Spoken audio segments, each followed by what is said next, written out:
like to say, Brent, you ignorant slut. You know, red dots are we should all throw iron sights away.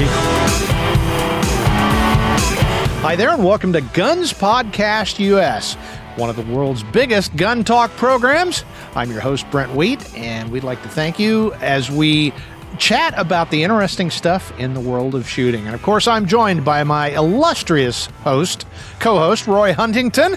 Howdy there, Roy. So, well, today, and this was an idea, it's been tried other places, and we're going to try it ourselves and see what happens. It's opposite day.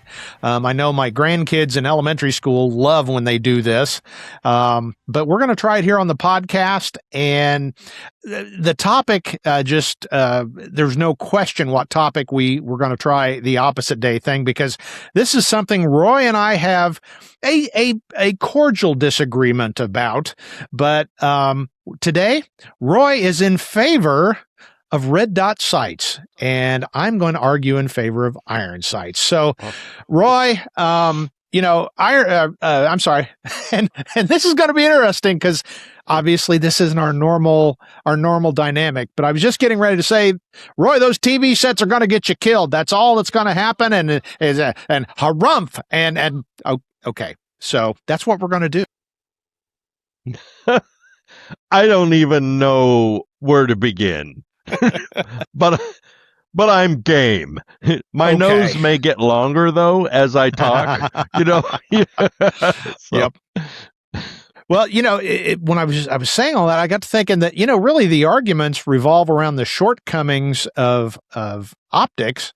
I don't think anybody really argues against iron sights other than their old technology. But I'm going to do that today. So I'm going to be trashing red dot optics. That's primarily what we're talking about. But there's a lot of reasons not to carry those things, and I've dreamed up a couple. First of all, and this is a legitimate concern, is the failure mode. Red dots are dependent on electronics and glass and lasers and batteries, and there's nothing worse than pulling your firearm in an emergency and realizing you don't have a sighting system. So, what say you to that, Roy Huntington? I don't disagree. And while I can see that a red dot has its place, I think those of us who think red dots are good, I think need to pay better attention to the specifics. In other words, I think there's a school who says red dots are the answer to all problems. Well, nothing is the answer to all problems. Even dare I say this, iron sights. But I think red dots have improved so much that they are worth a harder look now. And I think that if you're forced into struggling with a sight picture, then I think a red dot is a very important tool for you. I really do.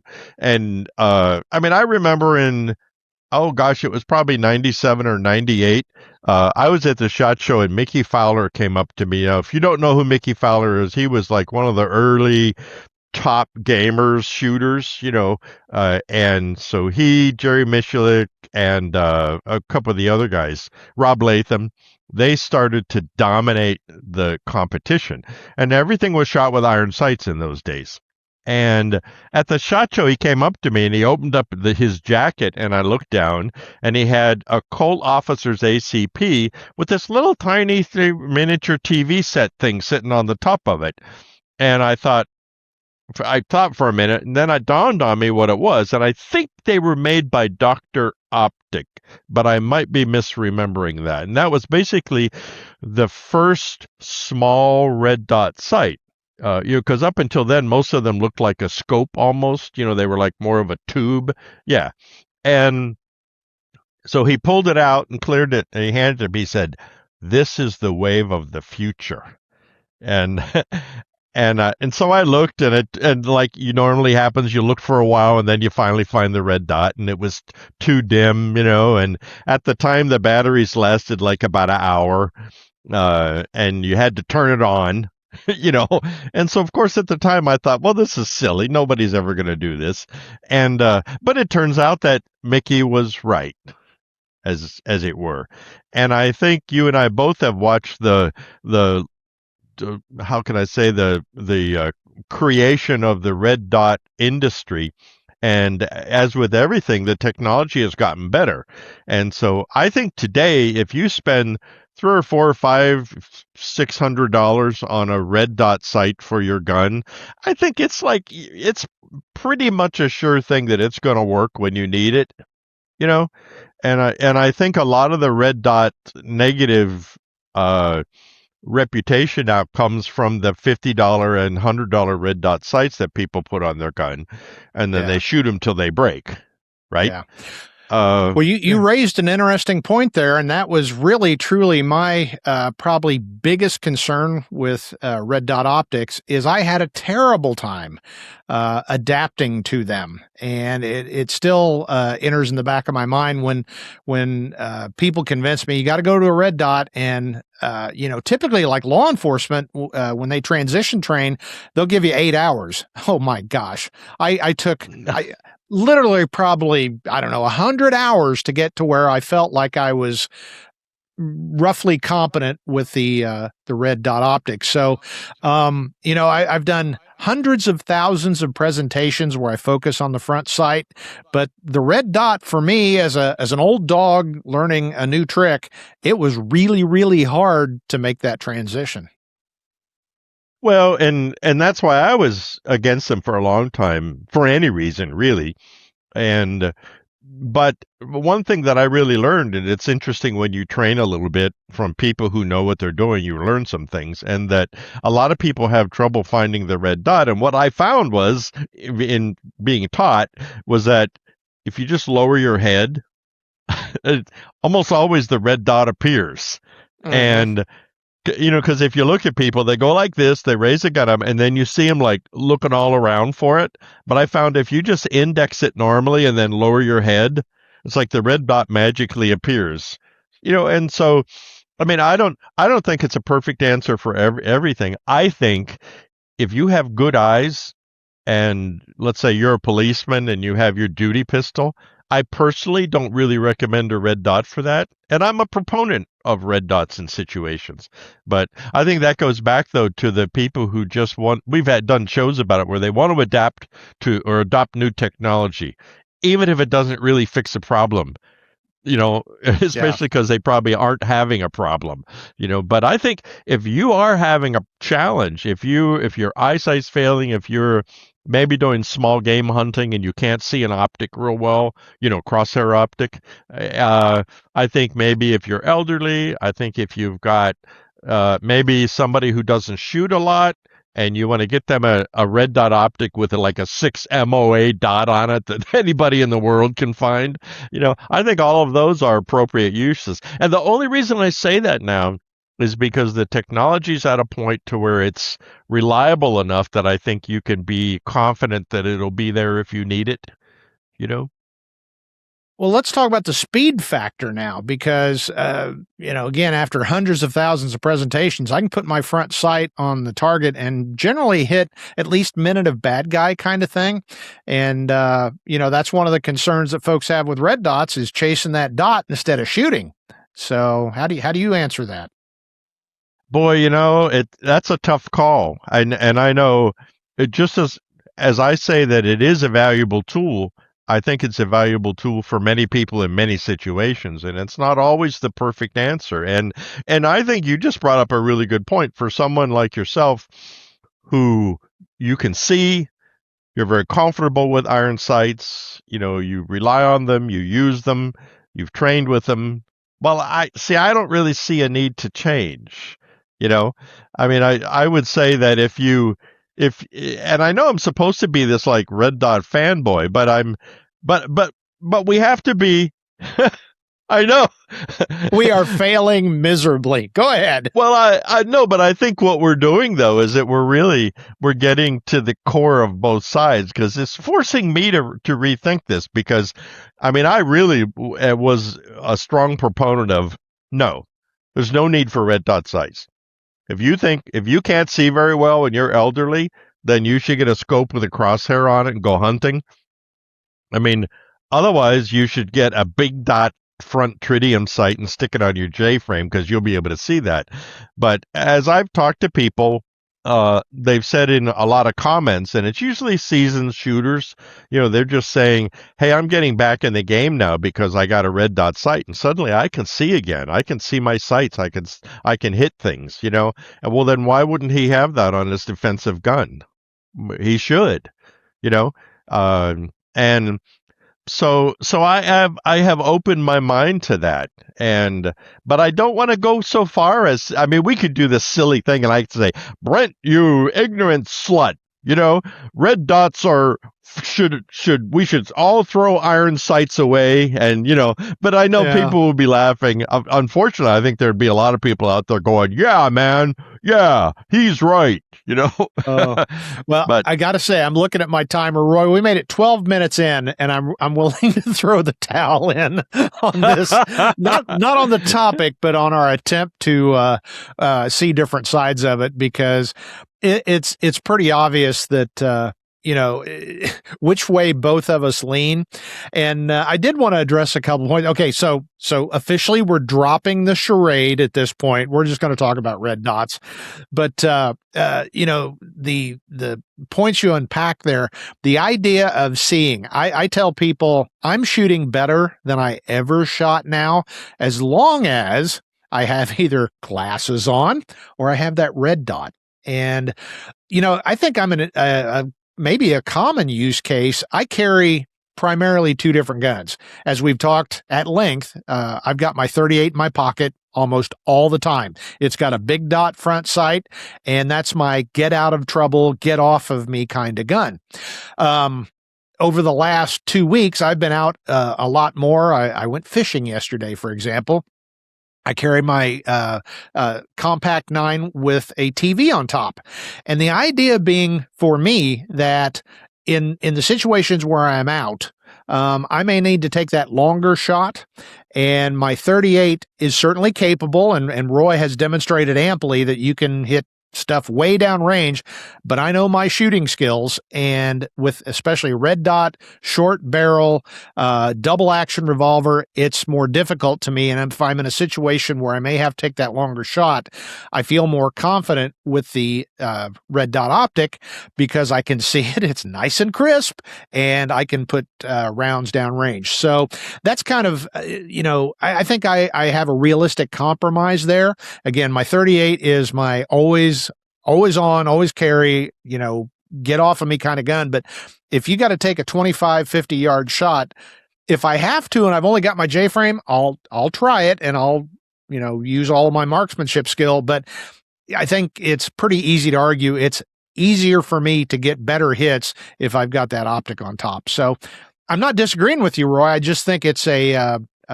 analysis of where things stand for the individual shooter. I don't disagree with you. I really don't. I don't use a red dot on any of my guns, but I balance that by saying I've shot hundreds of thousands of rounds with precision using iron sights.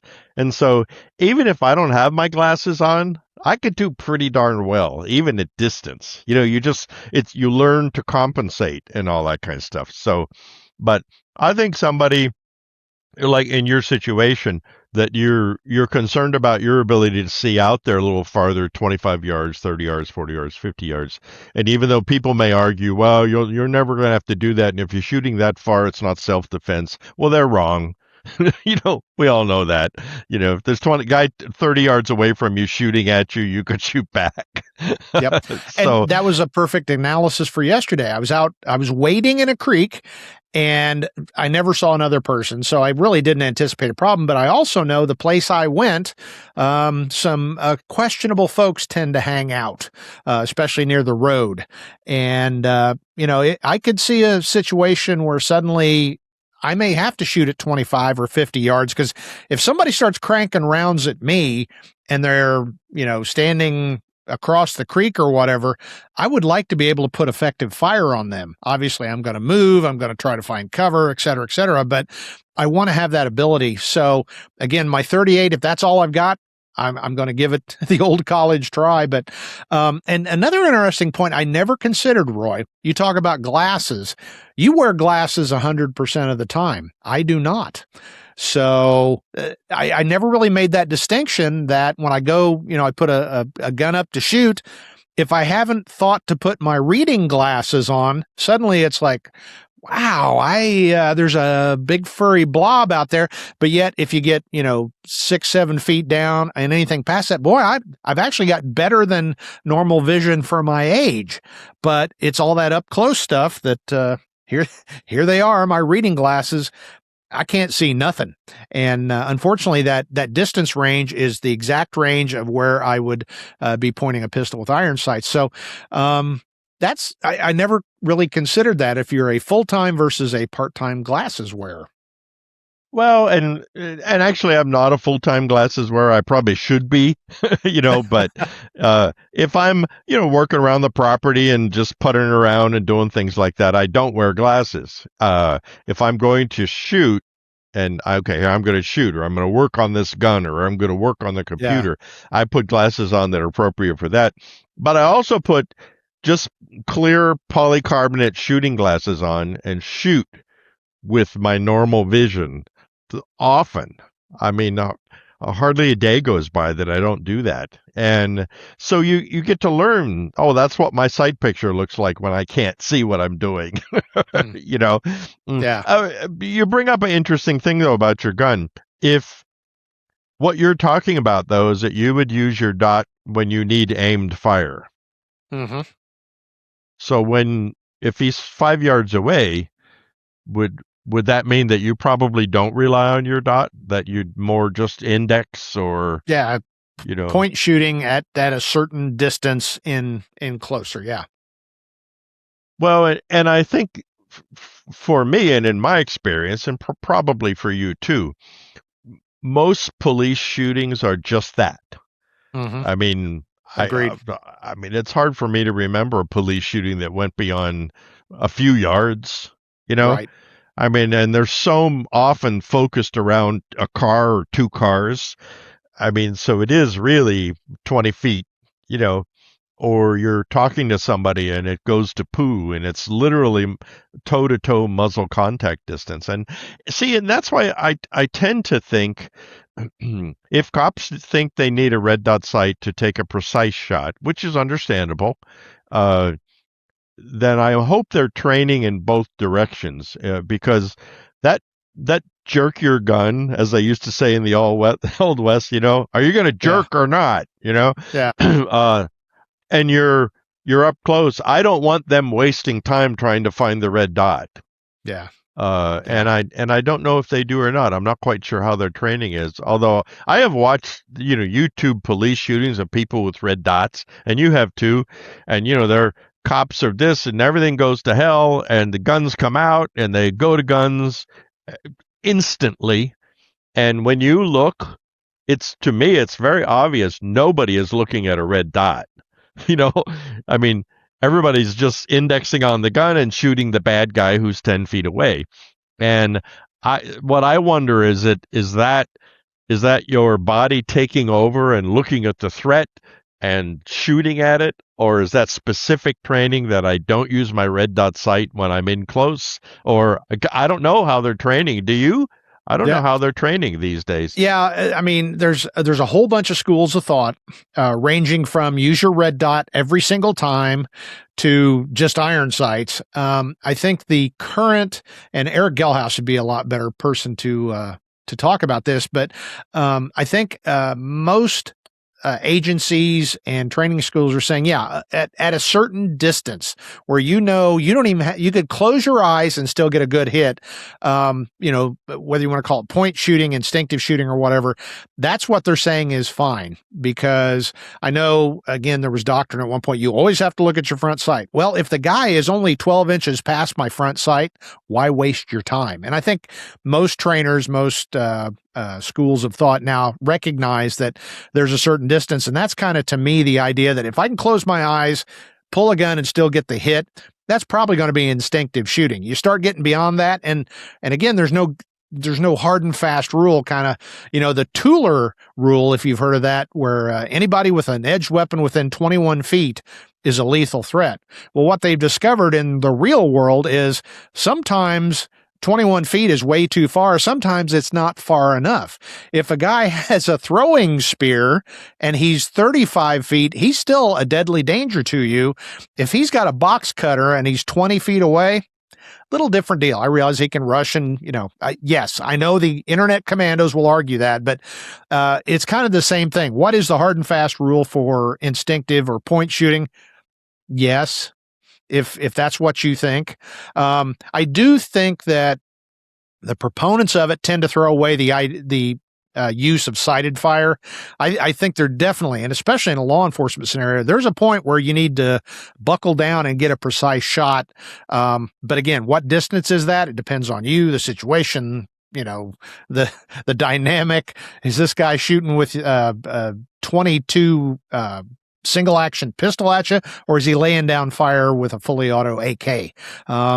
It's hard to say a hard and fast rule, but generally speaking, I think there is still a place for sighted fire. But just throwing away the idea of ever using your sights or red dot or whatever, I don't think that's valuable either. I say I'm not comfortable with adding yet another level of decision making in a situation that is a fluid, instantaneous shooting. In other words, if we're teaching cops, okay, out to 20 feet, don't use your red dot. If it's beyond 20 feet, use your red dot. Well, how do you make that decision? And I think the half a second that it takes when say, oh, I better see if I can find my red dot now. Well, they're already shooting at you, and so that is really my biggest concern, and that's why on a personal level, I don't think red dots have a place on police duty pistols. I think it's fashionable right now. I think it probably works for a lot of people, but all you have to do is watch people when they're on a range, especially the ones that haven't really had a lot of training. But I've seen this with even policemen, is that they draw their gun, they bring their gun up during their qualification. There's a half a breath pause while they find the red dot, and then they start shooting. Whereas, I don't know, I remember it was like the whistle blows, your gun comes out, you're on target, you start shooting immediately. There's no dancing around there. And that's my biggest fear. I think for the regular Joe citizen like you and I, and we're losing our eyesight, we're a little concerned. Maybe we don't shoot a lot, so we don't have a lot of experience indexing iron sights. I think a red dot is probably a really good answer. But don't spend $39 on one. That's true. I think you raise a couple of interesting points. You brought it up in an episode recently that I've not seen the hit percentage studies, and I don't think we got any comments on it either. So maybe that study does, I'm sure it exists, but maybe on an agency level as opposed to a national level. Again, I would like to see that if the hit percentage has gone up or down. I think it's an interesting question for a lesser trained person, and I'll even include cops there, because as we've talked about before, there's some cops that are incredible, wizards at shooting, and there's some that really probably shouldn't even have a gun. They should probably just be given a rock. I wonder if the red dot is helping those folks or hindering those folks. Well, I actually did more research. I'm glad you brought that up. Okay. Since that show, I did more research, and it's like, if I had to put it on a graph, the using red dot sights have bumped up the average hit ratio just a little bit. A few percentage points, right? But the other side of that is the average police shooting is 8 shots now. So are they hitting more because they're shooting more? Are they hitting more because of the red dot? What I did not see in these studies, though, is the time differential. In other words, yeah, they may be hitting a few percentage points better. Are they taking longer to get those shots out? And I would tend to think that they are. I think it'd be a fascinating thing. Maybe, somebody like Eric who has the perfect platform. Let's do that kind of a study. Man, we should probably pitch him and say, hey, next time you're out there, get whoever in your class that you're teaching has red dot sights and the other people have iron sights. If anybody has iron sights, set up a few runs like that and let's really test and see what's happening. And unless you say, like when you say there are cops who are really hot shots with a red dot sight, and I've seen them and you've seen them. I mean, these guys train, they know their equipment, they index perfectly, they have a high quality red dot sight, yes, nothing wrong with that at all, right? But the ones who don't, I see hesitation, I see, indecision, and I don't know, do we even get into that whole bring your gun up, you can't see your red dot, so you transition to irons, and it's already too late. And I don't know how they train for that. I mean, I'm sure they train for that by going, and if you raise your gun up and you can't see your red dot sight, then transition to your irons. Okay, on the whistle, we will do that. At the first whistle, draw your gun. At the next whistle, that means you can't see your red dot, so that's like baloney, though, right? Well, Eric, I know in his training includes some of those scenarios where he'll use painter's tape to black out the optic, and that's more of a how to index how to index your gun if your optic is busted, or a scenario that he talked about that I ran into my last qual as my Leosa qualification was, if that sun is right over the back of the target, a lot of optics will just totally glow out, and you might still see the red dot, but the whole frame, I mean, you're looking into the sun, and especially if you got any dirt or grunge or cheeseburger leavings on it, that's just making it that much worse. So I do know that that's one of the factors that they talk about, that and I ran into this. I didn't have an optic at the time, but I was on a sniper mission. We had to crawl through a cornfield to set up in position that it had just been plowed, and then it had rained like 12 hours straight. It was literally, it looked like something in military boot camp. We had mud in our guns and our shoes and our underwear. The only thing that we kept mostly dry was our rifles and the drag bag. But I can think back on that and only imagine if I'd had an optic, it would have been, it would have dug a furrow in the mud as we'd crawled through there. So yeah, I agree it. with you. And because we've talked about this before, is like in a defensive situation, I like to try to limit the things that could go wrong as much as possible. You have a good gun that works, you have good ammunition, you have a good holster, you have good training. Well, then now let's add this other level of what could go wrong. I was at a factory shooting event a while ago, and all the guns had red dot sights on them. And so that's fine. I'm a guest, so I shot red dot sights, and we had a good time. And of course, this conversation came up because I can't help myself, right? And these younger people were there, and it's like, oh no, red dots are fast, and they're all reliable and all that. And I said, yeah, okay. And so I took one of the red dot sight guns. I reached down, I picked up a handful of just dusty dirt, and I kind of sprinkled it a little bit on the front of the sight and shook the gun off. And I said, here. You just were in a fight and you dropped your gun. Now the bad guy wants to shoot at you. Use your red dot sight. And the targets happen to be facing the setting sun, which makes it even worse, like you say.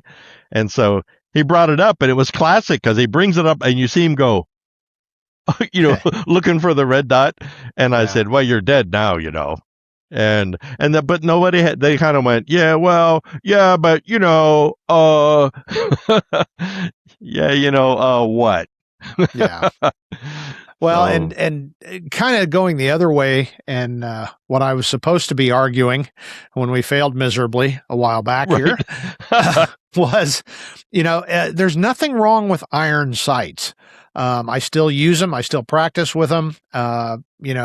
Whether it's your red dot goes away or you just are like Roy and you're not going to have a red dot. There's nothing wrong. I don't think. I think that's maybe the argument that gets lost here is: are you actually behind the power curve if you're using iron sights? And I don't think so. I think that, my point is that iron or red dots offer some advantages, but there's nothing wrong with iron sights. And I kind of consider that a stick shift. You ought to learn how to drive a stick shift, and you may never be in a vehicle that has a stick shift, but it's sure nice to have that ability to go to that. And maybe that's not a perfect analogy, but it's kind of the same thing, that you've got to be able to do that. And then if you want to use a TV set, as Roy said, again, I understand your arguments, and I don't necessarily disagree with them. I still prefer to have the ability to see the red dot, and I feel like I've not done my split times, but I feel like I'm as fast as I am with iron sights because now, as I said, without glasses, I'm kind of doing that. Where is that thing? So the point I'm trying to get here is what was going to be our original takeaway is there's no perfect system. The red dot is not perfect. Iron sights aren't absolutely perfect, but it's a mature technology. So, I think both of us would agree, Roy. What kills me though is the fanboys, and I suppose there's some fangirls out there, but the red dot is the way and the light and the being, or you can only do iron sights. You're some kind of space age wannabe cowboy if you're using those red dots. That's not the case. The point is, use an optic system, a sighting system that you're comfortable with. Learn to shoot the other, and just realize that it's more about shooting. And the sight system is, I wouldn't say it's ancillary, but that's a secondary consideration down the way. Learn how to, press the trigger, follow through, all those fundamentals of marksmanship. So did I make my point there, Roy? I was kind of dancing all over the place, but it's more about learning to shoot the gun and then adapting to whatever sight system you decide to put on it. Well, I'd be interested to see you do your split times. Because what I have learned talking to people who have moved to red dot sites, and mostly competitors, I would call them like advanced weekend hobbyist competitors. Yeah. People who maybe own a $4,000 2011 gun and a $500 red dot optic, and who shoot thousands of rounds. They all admit that it took a lot of transitional training to get to the red dots. And they admit that they are faster now, but they said really not appreciably faster in the real world, but faster enough that 100th of a second shaving a runoff will make them win a stage, right? Uh, and so, I don't think that applies to a regular person who buys their first gun and buys it and has them install a red dot optic on it, and then goes home and loads the magazine and thinks that they're prepared, because they're not. Agreed. Yeah. I once watched Robbie Latham shoot against Jerry Michulik. Okay. This was some years ago, before red dots were really popular. Well, they were starting to be popular, but the rule here was that there was iron sights. And so Robbie, who worked for Springfield Armory, was shooting it was like a XD series that was a competition 9mm. So it was a bit of a longer slide, iron sights, had a good trigger. And then Jerry used a 6-shot 45 ACP revolver, which he loves, right? Moonclip gun. And the target was 6 pepper popper, falling plates at, I think it was probably about 10 yards. So it was just far enough away that you had to not just shoot blindly. you know? Yeah. And so they were doing runs against each other. And it was of course faster than you could even think, you know. Yeah. But the final stage, it was the best out of 5 runs. Uh it was from the holster, from the hostage, right? And so on the whistle, it was like beep, and Robbie pulled his gun and he shot a 1.97-second run. And so it was just so from there, he drew his gun, he got a sight picture, he knocked down 6th place in 1.9 seconds. And it was interesting because the plates always just they go right. It's not like bink, bink, bink. They're all like fall down like a caterpillar kind of. Yeah. So Jerry's run was like 1.76, and Jerry beat him, shooting a double action revolver with iron sights at 10 yards. And Robbie was funny because he's a really funny guy if you don't know him. And he comes out and he goes, wait a minute. Wait a minute. He said, I shot a 196, he said, and I would win any match I've been in with that. And he said, and I was just beat by an old guy who can't see with a revolver. And yeah. so I think there's a lesson there, and the lesson there is that, are you limited because you have iron sights? Absolutely not. I think you can shoot every bit as fast with iron sights and as well or better than you can with a red dot optic, but if you train. But I think if you're having eyesight issues, then yes, definitely learn to shoot the red dot, but learn to shoot the red dot, But I think to casually think, I'll put that on and then that will make me more competent. You and I both know that that's not the case, Well, it's the argument we've addressed probably just about every single issue or episode of the Guns Podcast US, that screwing on whatever to your gun means absolutely nothing. And it is very few shooters that it will actually make a difference in their split time, their accuracy, or whatever. You got to learn to shoot first. So you do. Yeah. I would like anyone who's listening now, especially if you're a relatively new shooter, maybe you're just going to red dots, is the next time you're at your range, set up a target at whatever, 5 yards, shoot some runs, 5 or 6 shots from the holster if you can with your red dot. Look at your times, look at your hits. Are you actually looking at the red dot, right? Or are you just indexing? Don't cheat. Then take it off or have another gun with iron sights and repeat that. And I think you're going to see that your groups will be the same or similar. I think you're going to be faster with the iron sights, and you might learn something. We'll see. Let us know. Yeah. Well, that's interesting. I'm going to be at your place, Roy, here in a couple of weeks. Do we dare? I'll get humiliated. I guarantee it. No, but it's a great opportunity. If you have, bring your red dot sight gun, and it'd be easy to do. We could set up a target at 5 or 10, maybe 5 yards and one at 10 yards. We could start with the guns resting on the shooting bench, and just like shoot and bring it up, and as fast as you can, while still assuring hits, take your 6 shots or whatever you want to shoot. And then we'll do the same thing with iron sights and see which one's faster. See which one gives you more confidence, Well, I was going to say that's better than a head-to-head shoot-off, because I had just painted myself into a corner on that one, because Roy, we're FUDs, but I would still say you could shoot circles around the vast majority of shooters, and I've seen that firsthand. So anyway. Only because I practice and I cheat. So yeah, well, always cheat, always win, but no, you're just Roy. Folks, here's a secret. Roy can shoot. You know what? I was going to say, you were in competitions when I was still literally in knickers. Not that I ever wore knickers as a kid, but yeah. It is terrifying to think about that. Yeah, I know what you mean. I think we've learned a lot, though. Interesting thing I learned was that it was really hard for me to come out endorsing something that I don't entirely endorse. And I think that's okay, because if I did, I think people would hear that it was false. you know, he's just saying that. He doesn't really mean that, you know.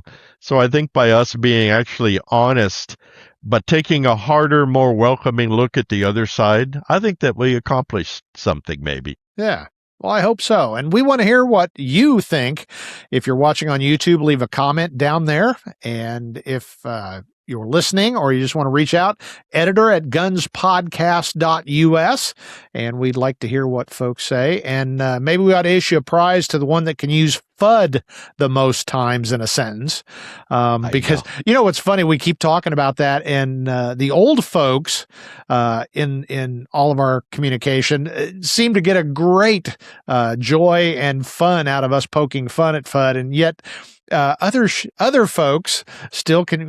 You just a FUD. Ooh, oh, that hurt, boy. You went deep on that one. So maybe we're contributing to kind of doing away with the whole FUDism thing. So anyway, let us know. And if you're a newer shooter, maybe a younger shooter, and you want to call us FUD, please go ahead. We love it. So anyway, drop us a comment, drop us an email. And of course, don't forget, make sure you go to gunsmagazine.com, sign up for our newsletters, and read all the great gun goodness there at gunsmagazine.com. Like I said, if you sign up for those newsletters, you can get all kinds of stuff delivered to your inbox daily. And very important, go to gunspodcast.us. That's where we have all of our episodes listed and some other stuff of my writing, and you can get merch. And I haven't got the FUD t-shirts up yet, Roy, but we're going to get that soon. There's still Guns Podcast t-shirts and mugs, and you can proudly display your support of one of the world's biggest gun talk programs. So we really appreciate it. Go ahead. Well, we need to get the Lethal FUD shirt up. Yeah. Because every third comment are people saying, I'd buy that shirt. I'd buy that shirt. Exactly. And I think they would, it's like Alice's Restaurant. We're going to start a movement here.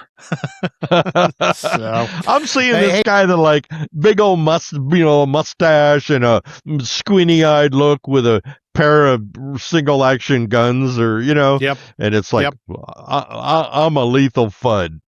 Exactly. Proudly a Lethal FUD. So, right. All right. Well, as I said a couple of times, we've failed miserably in trying to embrace the opposite viewpoint. But like Roy said, I think it was eye-opening, at least for us. I hope it was for you and the audience too. So anyway, it's been great talking to you, Roy. And like I said, we're going to get started planning on our next visit. Looking really forward to that. And our dog's looking forward to hanging out with Miss Cassie. So should be a good time. So anyway, on behalf of Roy Huntington, I am your host, Brent Wheat, and reminding you yet again, now it's time to get out there and get shooting.